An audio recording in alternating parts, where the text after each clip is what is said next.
అందరికీ నమస్కారం అండి. ఈరోజు నేను చేయబోతున్న వీడియో బాబాగారి సచ్చరిత్ర పుస్తకంలో నుంచి 18, 19 అధ్యాయాల్లో ఉపదేశ వైవిధ్యము, నింద కూర్చి బాబా బోధ. బాబాగారు ఉపదేశం అంటే ఆయన ఉపదేశం ఇవ్వడానికి ఒక సమయం కానీ లేదా ఆహ్, ప్రత్యేకమైన సందర్భం గానీ ఏముండదండి. ఆయన చేయాలనుకున్న పనిని చేసేవారు కాదండి. ఒక సందర్భం, ఒక సమయం అలాంటి అవసరమేమీ ఆయన ఉపదేశం ఇవ్వడానికి ఉండేది కాదు. ఆయా అవసరాన్ని బట్టి ఇస్తూ ఉండేవారు ఉపదేశం. అంటే అక్కడున్న పరిస్థితిని బట్టి,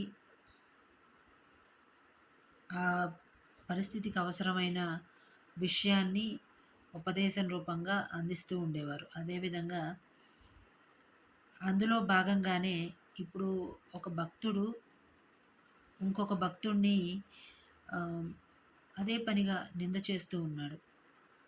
ఎలా అంటే అతని ఒప్పుల్ని దాచిపెట్టేసి, అంటే ఒప్పులు అంటే మంచి పనులు. మంచి పనుల్ని దాచిపెట్టేసి, అతను చేసిన తప్పులేవైతే ఉంటాయో వాటిని మాత్రమే అందరి ముందు తిట్టడము, అందరి ముందు నీచంగా మాట్లాడడము, అలా చేస్తూ ఉన్నాడు.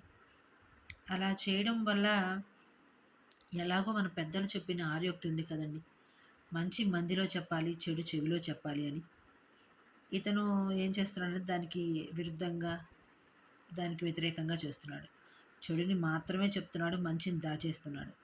అదీ కాక చెడునేమో గట్టిగా అందరి ముందు చెప్తున్నాడు, మంచి అయితే కనీసం చెవిలో కూడా చెప్పడం లేదు.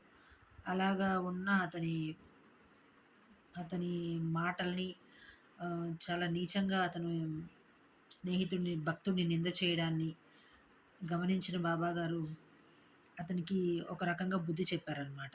అతని మాటలు ఎలా ఉన్నాయంటే, అతని మాటలు విన్నవాళ్ళు ఎవరైనా సరే ఆహ్, ఎంత బాధగా ఉంటుందంటే ఆహ్, అది ఎలా అంటే ఏదైనా ఒక మాలిన్యాన్ని ఆహ్, అతని నుంచి తీసేసి ఇతను అంటించుకుంటున్నాడా అన్నట్లుగా ఉంటుంది. అంత హీనంగా మాట్లాడుతున్నాడు ఇతని ఈ భక్తుడి గురించి.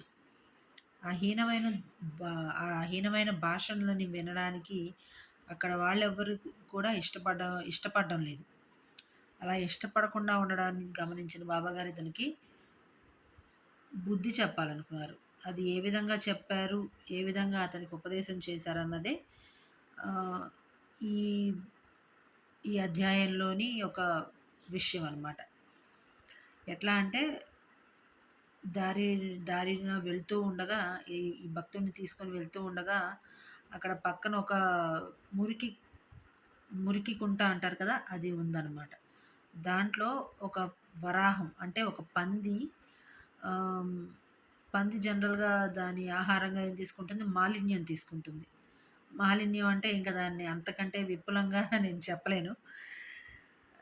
మాలిన్యం అంటే దాన్ని మీరే అర్థం చేసుకోవాలిక. దాన్ని తింటూ ఉందన్నమాట. దాన్ని తింటూ ఉండేటప్పటికి అది చూసిన ఆ భక్తుడు ఛీ! అన్నాడు. అది మాలిన్యాన్ని తింటుంటే ఛీ! అంటున్నావు. నువ్వు ఇంకొక నీ స్నేహితుడు అతను కూడా భక్తుడు.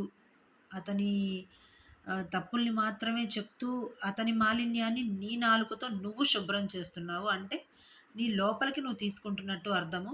అతను మంచిగా ప్యూర్‌గా అయిపోతున్నాడు. నువ్వు మాత్రం అతని మాలిన్యాన్ని అందరికీ చెప్తూ, అతని మాలిన్యాన్ని నువ్వు తీసుకుంటున్నట్టు లెక్క అని ఇతనికి ఆ ఉదాహరణగా చూపించి, అతను చేసిన తప్పును అతనికి తెలిసేలా చేస్తారు. అంటే దాని అర్థం ఏంటంటే, అతనికి మాత్రమే కాదండి, ఇప్పుడున్న ప్రస్తుతం సమాజంలో అందరూ అలాగే ఉన్నారు.